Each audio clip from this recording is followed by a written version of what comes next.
Hello everybody. So today I'm going to show you how to edit your themes in BigCommerce.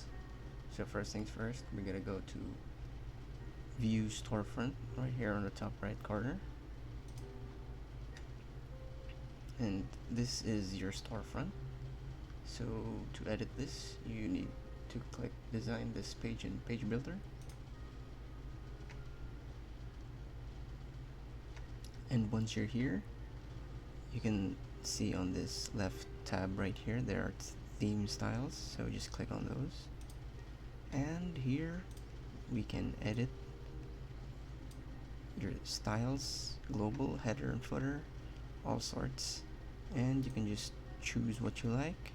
And after selecting what and choosing what you like on this page, you just click save, and your changes have been saved. Thanks for watching.